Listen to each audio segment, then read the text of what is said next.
for right now. Republican Congressman Adam Kinzinger of Illinois is joining us. He's a member of the Foreign Affairs Committee. He's a veteran of the wars in Iraq and Afghanistan. Congressman, thanks for joining us. Let's get to these serious questions about the mission of these American soldiers, the intelligence that they had, the equipment they were relying on, how the evacuation, the search were carried out.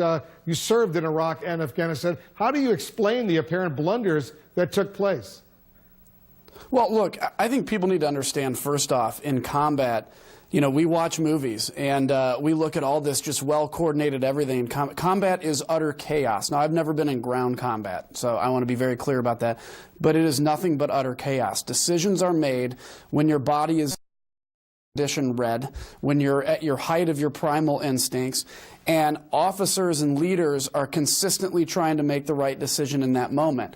Throw into the mix that the Green Berets, who are built and basically trained to operate in austere environments, helping to build partner nations to do the fighting that Americans demand that we do, that be done. So if we're going to blunt ISIS, it's much better we train Nigerians to do that than we have to send more and more American troops. So I'll tell you one thing that's impressive in Jim's reporting too, is the fact that when they are overwhelmed, when American forces are overwhelmed, they didn't run, which they easily could have done.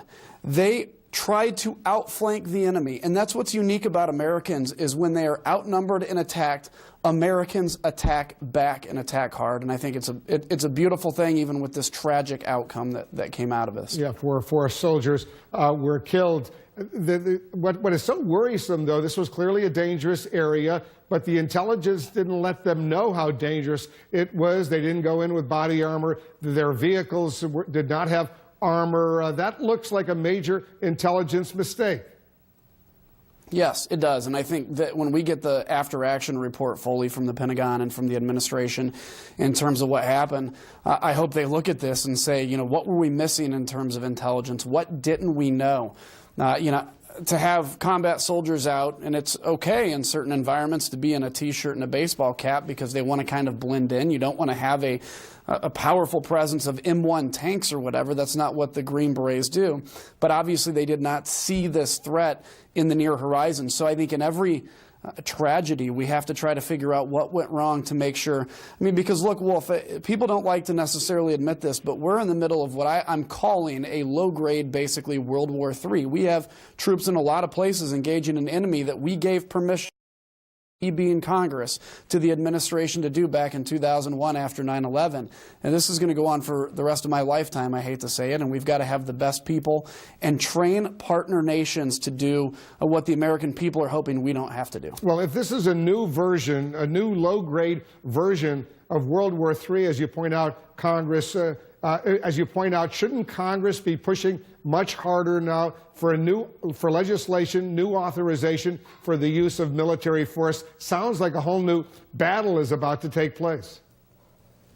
Well, it's not a whole new battle. I think this is the battle that's been continuing since 9/11. I have my own authorization of the use of military force. I'd love to debate this and get it done. Where I get concerned about, though, Wolf, is I've seen people present AUMFs, as they're called, authorizations that have timetable limits, troop limits, and basically attempt to make Congress the commander-in-chief.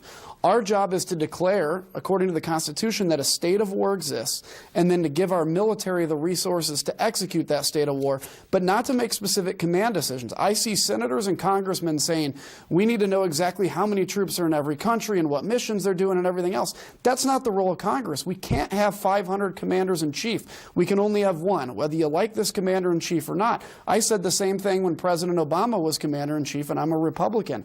We have to have one person making that decision. So I'm all for a new AUMF, but when people in these AUMF debates try to become commander-in-chief in Congress, that's when I think we're going to do danger, not just to the whole fight against terrorism, but to, frankly, our troops that need every aspect of everything they can to win this war.